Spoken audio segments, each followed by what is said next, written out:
안녕하십니까. 우리는 지금 산티아고 순례길 이야기를 하고 있는데요. 지난 시간에는 프랑스 영토인 세인장 피에르보르에서 출발해서 피레네 산을 넘어오면서 처음 만나는 스페인의 론세스바이에스와 그 마을에 얽힌 이야기, 특히 롤랑의 노래에 대해 다뤄봤습니다.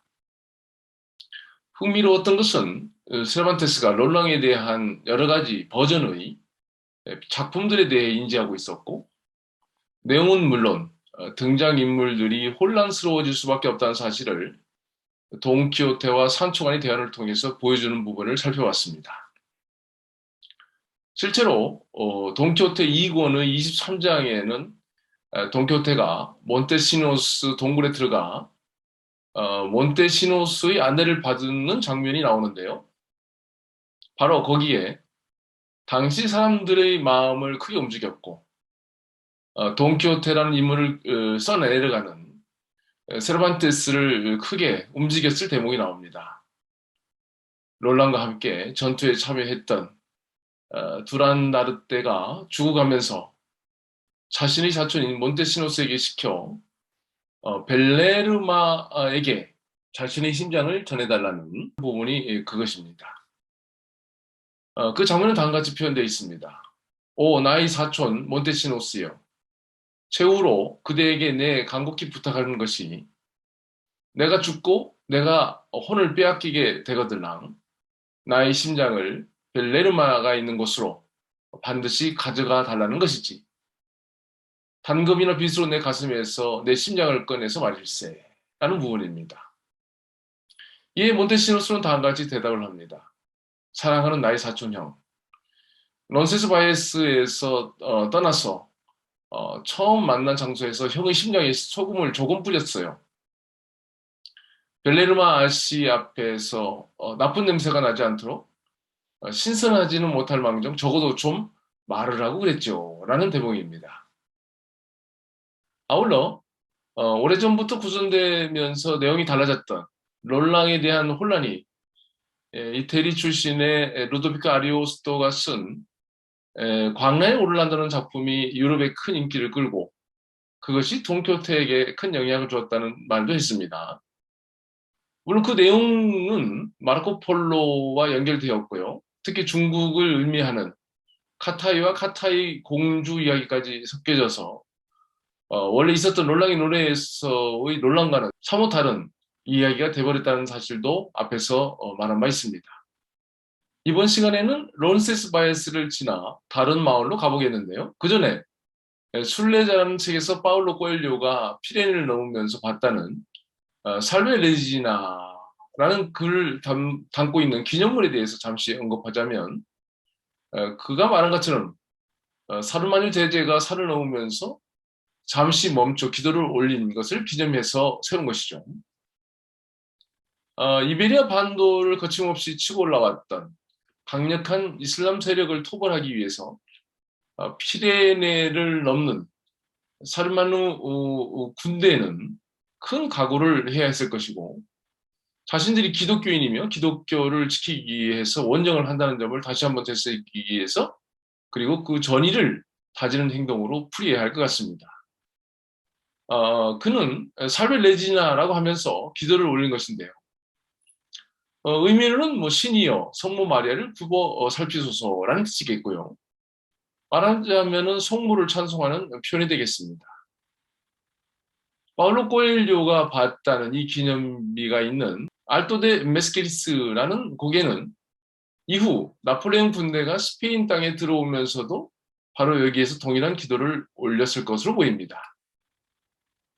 네, 이렇게 론스바이스와 알토 데 메스케리스 고개를 지나 한참을 가게 되면 팜플로나에 도착하게 되는데요.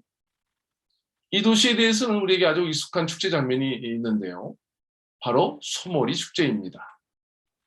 소들이 달리고 그 앞을 사람들이 달리며 아찔한 장면을 연출하는 것을 보셨을 텐데요. 바로 팜플로나에서 행하는 산페르민 축제 중의 한 장면이죠. 이 축제는 우리가 여름방학을 맞이해서 스페인에 가게 되면 거의 날짜를 맞출 수가 있는데요. 7월 6일에서 시작되어서 14일까지 행해집니다. 축제 중 여러 가지 흥미로운 일들도 많지만 아침에 벌어지는 소몰이 행사는 세계적으로도 잘 알려져 스페인뿐만 아니라 세계 여러 나라에서 많은 사람들이 축제 기간 몰려오고 이 행사에 참여하고 있습니다. 사실 이 손몰이 행사는 투 행사의 사전 행사가 확대된 것으로 보면 될 것 같은데요. 보통 투장은 마을의 중앙에 있고 그 행사에 쓰일 소들은 행사 전에 옮겨져 놓고 바로 마을의 외곽, 공터에 가둬놓게 되죠.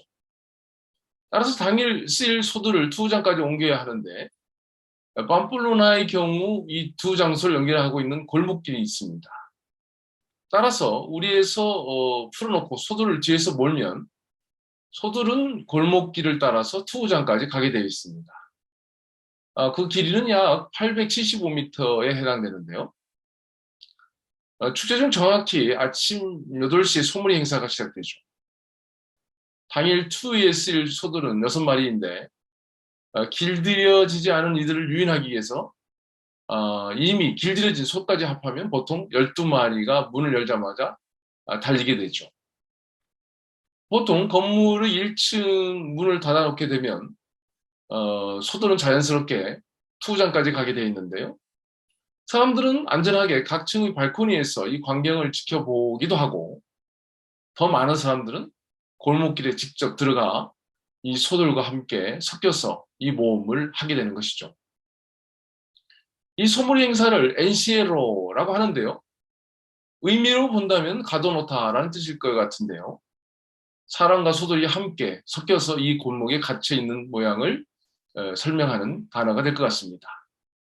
보통 아래의 흰옷을 입고 붉은 허리띠를 메고 목에는 스카프를 맨 사람들이 이 소 사이에서 모험을 즐기는 것을 볼 수 있는데요. 행사 중에 생명을 잃는 경우도 있고 다치는 경우도 아주 많습니다. 소에 의해 다치기도 하지만 다른 사람들에 의해서 다치고 스스로 넘어져서 다치기도 하죠.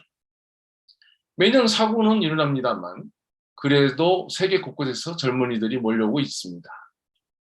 소몰이의 순간은 비록 2분 30초도 안 되는 짧은 시간이지만 그때 느끼는 극도의 긴장감과 흥분 그리고 축제 기간에 팜플로나 곳곳에서 경험하게 되는 열정적 분위기는 큰 매력을 주는 것 같습니다. 이 열정의 분위기는 산페르멘 축제의 상징이자 절대적인 색인 붉은색과 통하고 있는 것이죠. 다치고 죽을 수 있는 위험이지만 동시에 자기 몸에 살아있는 생명의 에너지를 스스로 깨우고 가슴을 설레게 하는 묘한 힘을 갖고 있기 때문이 아닌가 생각해 봅니다. 말하자면 남한치 한적한 한 마을에 살던 알론스키 하루라는 사람이 스스로를 돈키호테라고 칭하고 심장에 열정의 불을 세차게 붙이며 모험의 세계에 뛰어드는 행동도 이 손몰이 행사에 함께 뛰는 사람들과 마음이 통한다고 볼 수 있을 것 같은데요. 죽음에 다가가는 모험과 모험 속에서 강한 심장의 박동을 느끼게 되는 인간 심리의 면모를 극도로 반영하고 있다고 말할 수 있겠습니다. 말하자면 안위와 평화를 위해 도전과 모험을 피하는 것은 오히려 우울과 무기력으로 자신의 심장을 약하게 하고 열정의 불도 점점 꺼져 결국 죽음을 마주한다는 설명 말입니다. 소몰이 중에 사람들도 흥분하지만 소들도 흥분하고 따라서 소들도 다치는 경우가 있는데 다친 소는 수장의 정식 투구 경기에 쓸 수 없습니다. 혹시 다리를 다친 소가 있다면 투 경기를 하면서 투구사가 그 움직임을 예측할 수 없게 되고요. 이 사람이 다치는 원인이 되기 때문에 소몰이로 투구장에 들어온 소 중에서 다친 경우에는 미리 제외를 시키게 되죠. 보통 투에서는 투에 쓸 소를 투구장에 투입시켜서 몇 바퀴 돌리게 함으로써 소의 상태를 살피고 행사 진행자들이 판단은 물론 투구장의 관중들이 판단에 따라서 행사에 쓰이기도 하고 퇴장하기도 하죠. 수백 년의 역사를 지닌 팜플로나의 산페르민 축제와 소머리는 세계적으로 널리 알려졌다고 했는데요. 투어를 좋아했고 스페인, 특히 산페르민 축제를 글 통해서 널리 알린 해밍웨이의 동상이 팜플로나의 투구장 입구에 세워져 있고요. 소머리 장면을 묘사하는 상징물이 팜플로나 도심의 론세스바에스 거리에 크게 조성되어 있습니다. 산페르민 축제에 꽤 많은 한국인들도 볼 수 있게 됐는데요. 산티아고 순례길을 간다면 이 축제에 맞춰서 팜플로나에 가는 것도 흥미로운 일일 것 같습니다. 네, 이번 시간에는 산티아고 순례길 프랑스 쪽에서 시작해서 스페인 땅에서 만나는 도시 중에 팜플로나와 이 도시에서 열리는 산페르민 축제 그리고 소머리에 대해서 알아봤습니다. 감사합니다.